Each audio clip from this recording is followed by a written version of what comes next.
അല്ല ഗൈസ്, നിങ്ങൾക്ക് ഈ കണ്ണേറിലൊക്കെ വിശ്വാസമുണ്ടോ? കുഞ്ഞിലേ ഞാൻ കേട്ടിട്ടുണ്ട് മുടിയൊക്കെ കഴിച്ചിട്ട് പുറത്തേക്ക് ഇറങ്ങാല്ലേ ആരെങ്കിലും കണ്ണ് വെച്ചാൽ ജീവിതകാലം മുഴുവൻ ഈ തലവേദന മാറില്ലെന്നൊക്കെ കേട്ടോ. വളർന്നു വലുതായപ്പോഴും എന്തെങ്കിലും വയ്യായി പറഞ്ഞാൽ അപ്പോൾ തന്നെ കണ്ണ് കിട്ടി എന്ന് പറയുമ്പോൾ ഞാൻ വിചാരിക്കും പിന്നെ ഒരു ഗതിയും പരഗതിയും ഇല്ലാത്ത നമുക്കൊക്കെ എന്ത് കണ്ണ് കിട്ടാൻ.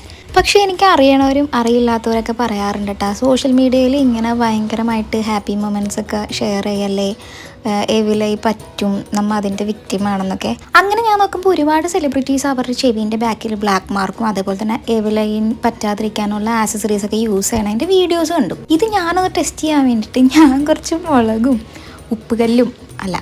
കല്ലുപ്പും അതേപോലെ തന്നെ കടുകൊക്കെ വാങ്ങിച്ചുകൊണ്ടാണ് അമ്മോട് പറഞ്ഞു മിണ്ടാതെ ഇതൊന്നും ഒഴുങ്ങിടാൻ പറഞ്ഞു.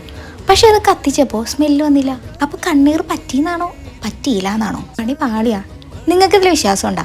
അതിനുശേഷം ഞാൻ ആസ്ട്രോടോക്ക് ആപ്പിൽ പോയി ഗൈസ്, അത് അടുത്ത പാർട്ടി പറയാം.